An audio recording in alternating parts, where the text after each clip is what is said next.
नमस्कार. शासन जी आर या यूट्यूब चॅनलवर आपल्या सर्वांचं खूप खूप स्वागत आहे. तर आताची घडीची सर्वात मोठी ब्रेकिंग न्यूज म्हणजे राज्य सरकारी कर्मचाऱ्यांबाबत आली अतिशय महत्त्वाची बातमी. त्या संदर्भात एपिसोडच्या माध्यमातून संपूर्ण अपडेट सविस्तरपणे पाहण्याला सुरू करूया.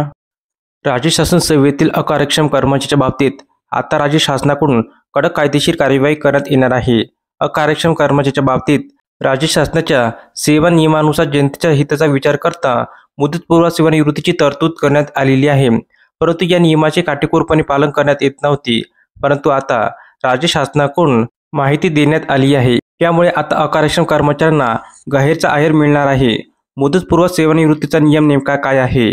महाराष्ट्र नागरी सेवा नियम 1982, नियम 10(4) आणि नियम 65 नुसार राज्य शासकीय कर्मचाऱ्याच्या वयाच्या 50 आणि 55 वर्षांनंतर अथवा सेवेच्या 30 वर्षांनंतर कर्मचाऱ्यांची सेवेत राहण्याची पात्रता अजमावण्याची तरतूद करण्यात आलेली आहे.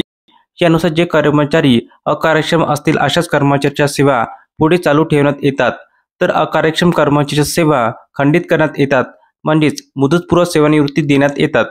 शासन सेवेत अकार्यक्षम असतील अशा कर्मचाऱ्यामुळे सेवा बजावत असताना कामामध्ये व्यत्यय कमीपणा येऊ नये याकरता राज्य शासनाच्या नियमानुसार कठोररित्या पालन करणे आवश्यक असल्याचे माजी प्रशासकीय अधिकारी श्री NP मित्रयोत्री यांनी सांगितले आहे.